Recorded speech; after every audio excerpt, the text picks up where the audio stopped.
오늘 우리가 다 함께 나눌 말씀은 요한일서 4장 7절부터 21절 말씀입니다. 본문을 교독하시겠습니다. 사랑하는 자들아, 우리가 서로 사랑하자. 사랑은 하나님께 속한 것이니 사랑하는 자마다 하나님으로부터 나서 하나님을 알고 사랑하지 아니하는 자는 하나님을 알지 못하니 이는 하나님을 사랑하시니라. 하나님의 사랑이 우리에게 이렇게 나타난 바 되었으니 하나님이 자기의 독생자를 세상에 보내심은 그로 말미암아 우리를 살리려 하심이라. 사랑은 여기 있으니 우리가 하나님을 사랑한 것이 아니요 하나님이 우리를 사랑하사 우리 죄를 속하게 하여 한 목적으로 그 아들을 보내셨으니라. 사랑하는 자들아, 하나님이 이같이 우리를 사랑하셨은즉 우리도 서로 사랑하는 것이 마땅하도다. 어느 때나 하나님을 본 사람이 없으되 만일 우리가 서로 사랑하면 하나님이 우리 안에 거하시고 그의 사랑이 우리 안에 온전히 이루어지느니라. 그의 성령을 우리에게 주심으로 우리가 그 안에 거하고 그가 우리 안에 거하시는 줄을 아느니라. 아버지가 너를 세상의 구주로 보내신 것을 우리가 보았고 또 증언하노니 누구든지 예수를 하나님의 아들이라 시인하면 하나님이 그의 안에 거하시고 그도 하나님 안에 거하느니라. 하나님이 우리를 사랑하시는 사랑을 우리가 알고 믿었노니 하나님은 사랑이시라. 사랑 안에 거하는 자는 하나님 안에 거하고 하나님도 그의 안에 거하시느니라. 이로써 사랑이 우리에게 온전히 이루어진 것은 우리로 심판날에 담대함을 가지게 하려 함이니 주께서 그러하심과 같이 우리도 이 세상에서 그러하니라. 사랑 안에 두려움이 없고 온전한 사랑이 두려움을 내쫓나니 두려움에는 형벌이 있음이라. 두려워하는 자는 사랑 안에서 온전히 이루지 못하였느니라. 우리가 사랑하면 그가 먼저 우리를 사랑하셨습니다. 누구든지 하나님을 사랑하라 하고 그 형제를 미워하면 이는 거짓말하는 자니 보는 바 그 형제를 사랑하지 아니하는 자는 보지 못하는 바 하나님을 사랑할 수 없느니라. 함께 읽겠습니다. 우리가 이 계명을 주께 받았나니 하나님을 사랑하는 자는 또한 그 형제를 사랑할지니라. 아멘. 목회 20주년을 맞아 성지순례를 떠나 이스라엘의 이곳저곳을 둘러보던 홍길동 목사님은 새로운 사실을 하나 알게 되었습니다. 그것은 성경의 아가서에 나오는 백합화라는 꽃이 흰색이 아니라 빨간색이라는 사실이었습니다. 홍 목사님은 이제까지 20년을 목회하는 동안 성경 아가서에 나오는 백합이라는 꽃에 대해서 설교를 하거나 깊이 묵상해 본 적은 없었지만 찬송하는 중에 또 성경을 읽다가 그 꽃이 백합이라고 하니까 당연히 우리가 아는 그 백합, 흰색 꽃일 것이라고 생각했습니다. 그런데 그것이 아니었습니다. 이스라엘에서 흔히 볼 수 있는 들풀꽃인 백합은 흰색이 아니라 빨간색 꽃이었습니다. 그 일로 홍 목사님은 그 백합이라는 꽃에 대해 깊이 생각해 보게 되었습니다. 생각해 보니 성경의 아가서에서 그 나오는 여인이 자신이 사랑하는 사내를 묘사하면서 그 입술이 백합화 같다고 했습니다. 그렇고 보니까 그 입술이 백합화 같다고 했으니까 당연히 그 꽃은 흰색이 아니라 빨간색 꽃이어야만 했습니다. 입술을 묘사하는데 희다고 하면 말이 안 되지 않습니까? 그래서 아가서에서 그 여인이 그 사내의 입술이 백합화 같다고 한 것이 바로 이 꽃이 빨간색이었기 때문이구나 라고 알게 되었습니다. 그렇게 홍 목사님은 왜 이제까지 수많은 교회 역사에서 수많은 설교자들이 또 수많은 작사가들이 예수 그리스도를 백합화 같다, 이 아가서에 나오는 표현 나의 님은 백합화와 같습니다 라는 이 구절에 크게 영감을 받고 은혜를 받아서 왜 그렇게 그것으로 설교를 하고 찬송 가사를 지었는지 알게 되었습니다. 물론 예수님은 희고 고결한 백합화와도 잘 어울리십니다. 그러나 예수님께서 붉은 꽃, 빨간 꽃 백합화와 같다는 것은 바로 십자가에서 가시면류관을 쓰시고 그 두 뺨에 붉은 보혈을 흘리시던 예수님을 가리키는 것이었습니다. 그때 홍 목사님의 머릿속에 주는 저 산 밑에 백합, 빛나는 새벽별, 이 땅 위에 비길 것이 없도다 라는 찬송가 가사가 떠오르면서 함께 그의 입술에서 이런 찬송이 흘러나왔습니다. 십자가 고통당하사 버림받고 외면당하셨네. 짓밟힌 장미꽃처럼 나를 위해 죽으셨네. 나의 주. 그날 밤 홍 목사님은 아가서에 나오는 그 여인이 되어서 나의 백합화 같은 님을 떠올리며 울고 또 울었습니다. 우리는 때로 어떠한 말이 담고 있는 의미, 어떠한 개념이 담고 있는 속성을 파악하지 못하므로 그 말의 진위를 잘 알아차리지 못하는 경우가 있습니다. 유대계 그리스도인, 유대인 그리스도인이 한국인 그리스도인을 향해서 저 백합화 같은 그리스도를 바라보십시오라고 할 때 그것은 십자가에 달리신 예수 그리스도를 바라보라는, 십자가에 달리신 예수 그리스도의 붉게 물든 얼굴을 가리키고 있는데 우리는 그 백합화를 희고 고결한 꽃을 떠올리면서 무덤을 이기고 부활하신 예수 그리스도의 영광스러운 모습을 떠올립니다. 그렇게 될 때 이런 경우는 둘 다 은혜가 되기 때문에 크게 잘못되었다고는 할 수 없겠지만 본래 그 말을 한 화자의 의도를 제대로 파악한 것이라고는 할 수 없을 것입니다. 요한일서에 나오는 하나님은 사랑이시라 라는 말씀 역시 마찬가지입니다. 우리는 이제까지 하나님은 사랑이시라는 말씀을 수도 없이 들었을 것입니다. 그리고 또 전도하면서 간증하면서 나 스스로 그렇게 말한 적도 있을 것입니다. 그런데 이 말씀을 전한 사도 요한이 어떠한 의미에서 하나님께서는 사랑이시라고 한 것인지 깊이 생각해 보신 적 있으십니까? 아니면 그런 것은 생각해 보지도 않고 그냥 사도 요한이 전한 사랑이 그냥 내가 생각하는 그 사랑이겠거니, 그가 말하는 백합이 그냥 내가 생각하는 그 흰색꽃 백합이겠거니 하고 있지는 않습니까? 오늘 우리는 하나님은 사랑이시니라 라는 제목의 설교를 나눕니다. 전해지는 말씀을 통하여서 요한일서에서 하나님은 사랑이시라고 전한 그 말씀의 진의를 알게 되고 그 사랑에 감격하는 우리 모두가 되기를 소망합니다.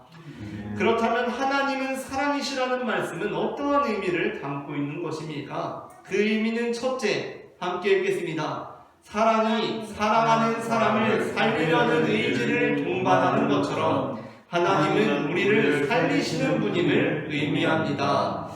요한일서 4장 9절은 이렇게 말씀합니다. 다 함께 본문을 합독하시겠습니다. 하나님의 사랑이 우리에게 이렇게 나타난 바 되었으니 하나님이 자기의 독생자를 세상에 보내심은 그로 말미암아 우리를 살리려 하심이라. 아멘. 열왕기상 3장에는 이러한 사랑의 속성이 나타난 사건이 기록되어 있습니다. 때는 솔로몬이 이제 막 왕으로 등극하게 되었을 때 지혜의 왕 솔로몬에게 창기 두 여자가 찾아왔습니다. 그 사연은 그 두 여자 각자의 아기 한 명씩 해서 넷이 엄마 둘 아기 둘 잠을 자고 있었는데 한 여자가 자다가 자기도 모르게 잠꼬대로 자기 아기를 죽게 하고는 깔아뭉개서 죽게 하고는 다른 여자의 아기를 자기 아기라고 우기게 되면서 두 여인이 한 아기를 서로 자신의 아기라고 주장하는 상황이 발생하게 되었던 것이었습니다. 그런데 문제는 무엇입니까? 이 아기가 워낙에 어린 신생아다 보니까 다른 사람들은 그 아이가 누구 아기인지를 분별할 수가 없었던 것이었습니다. 오로지 이 두 여자만이 이 아기가 내 아기인지 내 아기가 아닌지를 알고 있었던 것이었습니다. 그런 상황 속에서 솔로몬이라고 해서 그 아기가 누구 아기인지 알 수 있었던 것은 아니었습니다. 그러나 솔로몬은 사랑에 살리려는 습성에 대해서 알고 있었습니다. 그래서 솔로몬이 어떻게 합니까? 신하에게 칼을 가져오라고 명한 뒤에 너희 둘이 한 아기를 서로 자신의 아기라고 하니 내가 공평하게 둘로 나누어 주겠다 라고 합니다. 그때 한 여인은 어차피 내 아기는 이미 죽었으니까 그거 참 좋은 방법입니다 하고 그 영을 받습니다. 그런데 다른 한 여인은 임금님, 제가 잘못했습니다. 그 아이를 절대 죽이지 마시고 그냥 저 여자에게 주십시오 라고 납작 엎드립니다.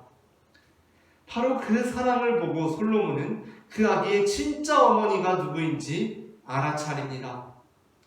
하나님의 사랑은 이처럼 죽을 수밖에 없게 된 우리, 바로 이 죽을 수밖에 없게 된 우리를 살리려는 사랑입니다. 어떤 이들은 자신에게 주어진 삶에 대해 불평하곤 합니다. 내 얼굴은 왜 이렇게 생겼지? 내 키는 왜 이렇게 작을까? 우리 집은 왜 이렇게 좁을까? 우리 동네는 왜 이렇게 낙후되었을까? 나는 왜 이런 모르는 아줌마 품에 안겨있는 신세가 되었을까? 우리에게 주어진 수많은 조건들에 대해서 불평하고 원망합니다. 그러한 것들을 따져볼 때 하나님께서는 결코 우리를 사랑하실 리가 없습니다. 그러나 그렇지 않습니다. 하나님께서는 우리를 사랑하십니다. 그래서 하나님께서는 죽을 수밖에 없게 된 우리를 살리시기 위해 우리를 그렇게 살게 하신 것입니다. 어느 날 화단에 있는 장미가 단단히 화가 났습니다. 어느 날 갑자기 내 몸에 붙어있는 이 가시들이 영 마음에 들지 않기 시작했던 것이었습니다. 우리도 왜 살다 보면 그렇지 않습니까? 그냥 잘 살아왔는데, 이제껏 잘 살아왔는데 어느 날 갑자기 얼굴 어디에 있는 점 하나가 되게 신경 쓰입니다. 아, 이 점 왜 있지? 갑자기 이 생각이 듭니다. 이제까지 잘 살아왔는데 갑자기 내 눈이 왜 이렇게 생겼지? 마음에 안 듭니다. 코가 낮은 게 아주 속상합니다. 그 낮은 코로 30년을 넘게 살아왔는데 어느 날 갑자기 아주 그게 못 견디게 마음에 안 드는 것입니다. 갑자기 남편이, 아내가, 자녀가, 부모가 아주 마음에 안 듭니다. 그래서 장미는 창조주를 찾아갔습니다. 그래서 장미는 신께 이렇게 호소하기 시작합니다. 하나님, 왜 제게 이런 가시를 주셨습니까? 정말 저의 아름다운 붉은 꽃과는 영 어울리지 않습니다. 그러자 하나님께서는 장미에게 이렇게 말씀하셨습니다. 장미야, 너무 오래돼서 잊어버렸나 보구나. 너는 원래 가시나무였잖니? 라고 말입니다. 누가복음 13장 6절부터 9절 본문은 이렇게 말씀합니다. 본문을 교독하겠습니다. 이에 비유로 말씀하시되 한 사람이 포도원에 무화과나무를 심은 것이 있더니 와서 그 열매를 구하였으나 얻지 못한지라. 포도원 주인에게 이르되 내가 3년을 와서 이 무화과나무에서 열매를 얻지 못하니 찍어버리라. 어찌 땅만 버리게 하겠느냐. 대답하여 이르되 주인이여 금년에도 그대로 두소서. 내가 두릅하고 거름을 줄이니 이후에 만일 열매가 열리면 조건이와 그렇지 않으면 찍어버려서 하였다 하시니라. 아멘. 우리는 우리의 삶에 열매가 부실한 것을 불평합니다. 왜 나한테는 이렇게 열매가 없지? 원망합니다. 그러나 우리는 바로 지금 이러한 삶이 죽을 수밖에 없게 되었던 우리를 구원하신 하나님의 사랑이라는 것을 알지 못합니다. 내가 지금 이렇게 존재하고 있는 것 자체가 나는 열매가 없으므로 불평하고 원망하고 있는데 사실은 죽을 수밖에 없게 된 우리를 살리신 은혜라는 것입니다. 그러므로 우리는 지금의 삶이 하나님께서 우리를 사랑하신 결과라는 것을 알아야 합니다. 주의 크신 은혜 받아 이때까지 왔으니 라는 그 찬송가의 고백이 바로 우리의 고백이 되어야 한다는 것입니다. 우리는 원래 더 잘 될 수도 있었는데 하나님 때문에 비루한 삶을 살아가고 있는 것이 아니라 완전히 망해버릴 수 있었는데, 완전히 두동강이 나버릴 수도 있었는데, 하나님께서 인도해 주셔서 지금 이렇게 살고 있는 것이라는 것입니다. 이 눈이 엘리야, 이 눈이 열려야 이스라엘의 원망과 불평의 죄를 우리가 반복하지 않을 수 있습니다. 잠시나마 다른 웬 거짓말쟁이 아줌마 품에 안겨서 불안과 두려움에 떨어야 하는 이유가 무엇입니까? 하나님, 나는 왜 이 모르는 아줌마 품에 안겨 있습니다. 싫습니다. 라고 우리는 왜 이렇게 해야 합니까? 하나님께서 왜 제게 이런 큰 시련을 주신 것입니까? 그렇게 원망하고 불평하고 있습니까? 그것이 아닙니다. 그것은 하나님께서 우리를 사랑하심으로 이루어낸 결과입니다. 하나님께서는 우리를 살리시기 위해 우리를 잠깐 악의 지배 아래, 이 고통스러운 세상의 그늘 아래 두셨습니다.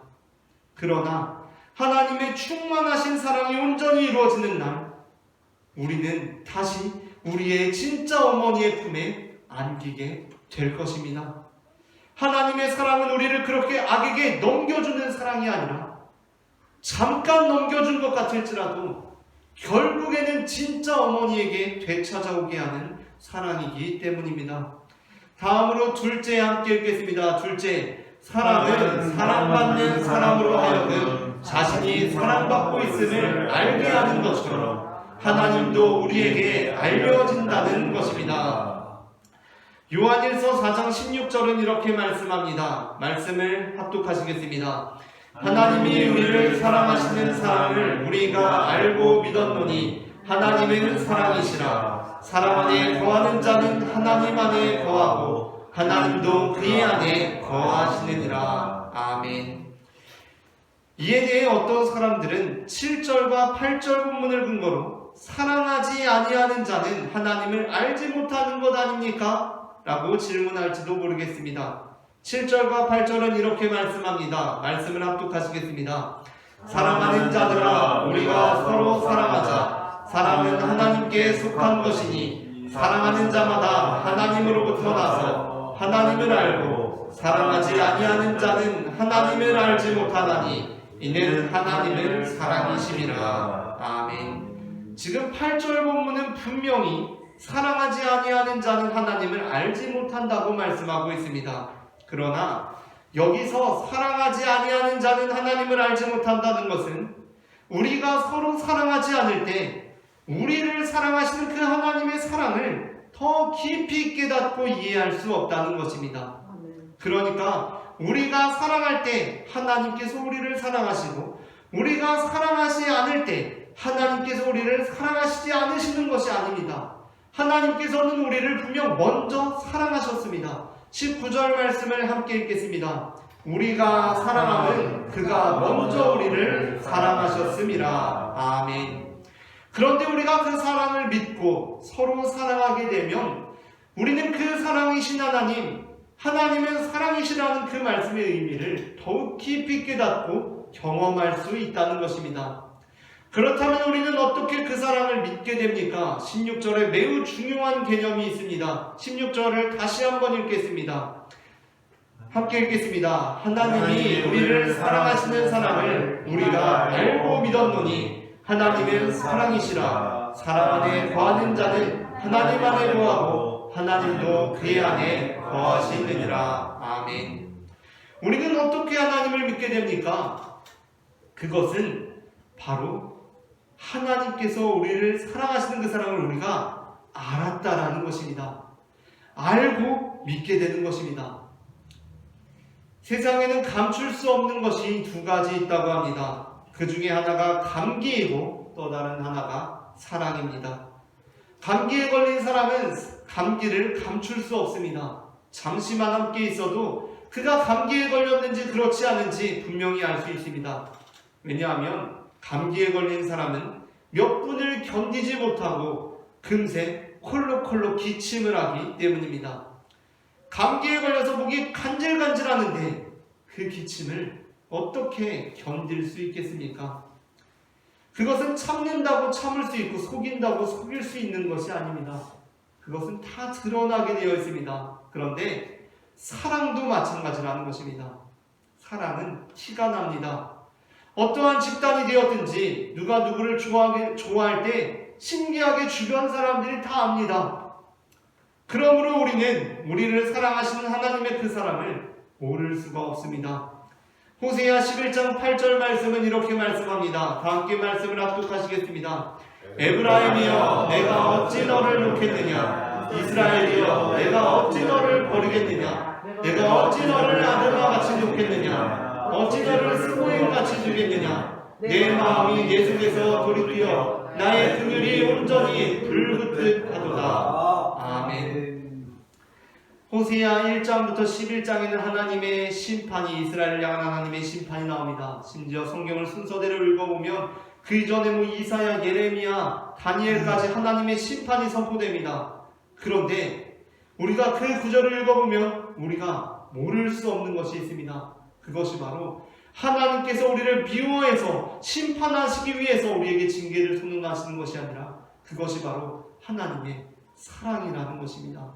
그 사랑이 분명히 티가 납니다. 하나님께서 그것을 감출 수가 없으셔서 다 드러나 있습니다. 이 말씀은 우리가 하나님의 사랑을 믿지 못함에 대해서 우리가 하나님의 사랑을 몰랐다고 변명할 수 없다는 것을 뜻합니다. 즉 우리가 나중에 하나님 앞에 서게 되었을 때 하나님께서 나를 사랑하시는 줄 미처 몰랐다고 변명할 수가 없다는 것입니다. 우리는 다 하나님의 사랑을 알고 있고 알게 됩니다. 로마서 1장 18절부터 20절에서 사도 바울은 이렇게 말씀합니다. 본문을 교독하겠습니다. 하나님의 진노가 불의로 진리를 막는 사람들의 모든 경건하지 않음과 불의에 대하여 하늘로부터 나타나나니 이는 하나님의 알만한 것이 그들 손에 보임이라. 하나님께서 이를 그들에게 보이셨습니다. 창세로부터 그의 보이지 아니하는 것들 곧 그의 영원하신 능력과 신성이 함께 있겠습니다. 그가 만드신 만물에 분명히 보여 알려졌나니 그러므로 그들이 핑계하지 못할지니라. 아멘. 그들이 하나님의 심판을 받는 이유가 무엇입니까? 하나님의 사랑을 몰랐기 때문입니까? 그렇지 않습니다. 하나님의 사랑은 다 알려집니다. 그러나 그들이 믿지 않았기 때문입니다. 21절부터 23절을 이어서 교독하겠습니다. 하나님을 알되 하나님을 영화롭게도 아니하며 감사하지도 아니하고 오히려 그 생각이 허망하여지며 미련한 마음이 어두워졌나니 스스로 지혜 있다 하니 어리석게 되어 함께 읽겠습니다. 썩어지지 아니하는 하나님의 영광을 썩어질 사람과 새와 짐승과 기어다니는 동물 모양의 의상으로 바꾸었느니라. 아멘. 그러므로 우리는 하나님의 사랑을 알게 될 때 그 사랑을 믿어야 합니다. 사랑을 알고도 믿음의 길로 나아가지 않는다면 그것이 바로 멸망의 길로 나아가는 것입니다.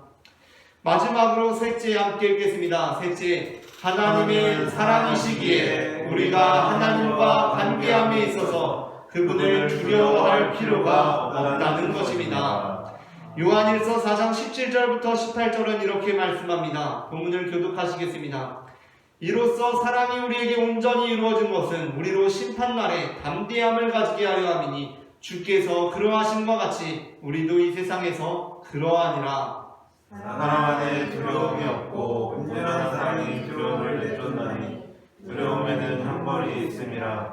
두려워하는 자는 사랑 안에서 온전히 이루지 못하였느니라. 아멘. 물론 두려움이 없다고 해서 우리가 하나님에 대한 아무런 경외심도 가질 필요가 없다는 것은 아닙니다. 우리는 예복을 입지 않은 사람이 되어 천국 잔치에서 쫓겨나서는 안 됩니다. 하나님을 경외해야 합니다. 하나님께 나아갈 때는 예를 갖추어야 합니다. 그러나 하나님께서 초대해 주시는 그 천국 잔치의 초대장을 받아들였으면서도 어떻게 나 같은 자가 그분의 잔치에 참여할 수 있겠는가 라고 주저할 필요는 없다는 것입니다. 우리는 여기서 초대교회 당시 유대인들이 가지고 있던 두려움에 대해서 인식할 필요가 있습니다. 지금 우리에게 하나님은 상당히 친근하게 느껴지는 존재입니다. 우리는 하나님의 얼굴 보기를 사모하고 음성 듣기를 사모합니다. 그러나 유대인들에게 있어서 하나님은 마냥 보고 싶고 만나고 싶은 분이 아니었습니다. 우리는 하나님이 실제하신다는 믿음이 흔들리는 현실을 살고 있기에 하나님을 좀 만나고 싶어 합니다. 그러나 유대인들은 하나님께서 실제하신다는 것이 확실한 현실을 살고 있었기 때문에 하나님을 본다는 것은 두려운 일이었습니다. 유대인들에게 하나님은 가까이 하기에는 너무 먼 당신, 아니 그렇게 가까이에서는 안 되는 존재였던 것입니다. 그러니까 우리가 다 태양빛에 의존해서 이렇게 생활을 하고 있지만 태양을 바라보는 것은 해서는 안 되는 일 아닙니까? 태양을 오래 바라보면 시력에 큰 문제가 나타나지 않습니까? 우리는 다 태양빛에 의존해서 그 은혜 아래 살고 있지만 태양을 바라봐서는 안 됩니다. 그런 것처럼 하나님께서 존재하는 것이 너무나 확실했던 유대인들에게 모든 것은 하나님의 은혜고 하나님의 존재를 나타내고 있지만 하나님을 직접 본다는 것은 이것은 해서는 안 되는 일이라고 여겨졌던 것입니다. 그러나 요한일서는 하나님은 사랑이시라고 말씀합니다. 그분은 더 이상 두려운 존재가 아니라는 것입니다. 예수님께서도 누가복음 15장에 나오는 잃어버린 둘째 아들을 기다리는 아버지의 비유를 통해 우리의 하늘아버지께서 어떠한 분이신지를 가르쳐 주십니다. 그분은 우리가 너무나 두려워서 차마 돌아갈 수 없는 분이 아니십니다. 그분은 사랑이십니다. 그래서 우리 안에 있는 모든 두려움이 내쫓겨납니다. 사실 우리가 둘째 아들이어도 좀 떨리지 않았겠습니까? 두렵지 않았겠습니까? 사고를 쳐보거나 잘못을 저질러 본 사람은 압니다. 그렇게 다시 돌아가는 것이 얼마나 가슴이 두근두근거리는지 모릅니다. 그러나 사랑은 그 두려움을 내쫓습니다. 그 두근거림을 몰아냅니다. 그리고 다시 돌아가게 하는 능력이 됩니다. 그러므로 우리는 바로 지금 주님께 돌아가야 합니다. 주님을 떠나 고통 중에 있는데 다시 돌아가기가 두려워서 돌아가지 않고 있는 것은 그것이야말로 하나님을 알지 못하는 것입니다. 하나님은 사랑이십니다. 지금도 우리를 기다리시고 우리를 맞을 준비를 하고 계십니다. 말씀을 마칩니다. 요한일서에 기록된 하나님은 사랑이시라는 말씀은 하나님께서는 우리를 살리시는 분이시며 그 사랑은 반드시 우리에게 알려지고 또한 우리가 하나님의 사랑을 믿게 될 때 우리 안의 모든 두려움을 몰아내는 능력이 된다는 것입니다. 우리 모두가 그 사랑이신 하나님을 신뢰하며 주님께 나아가기를 축복합니다.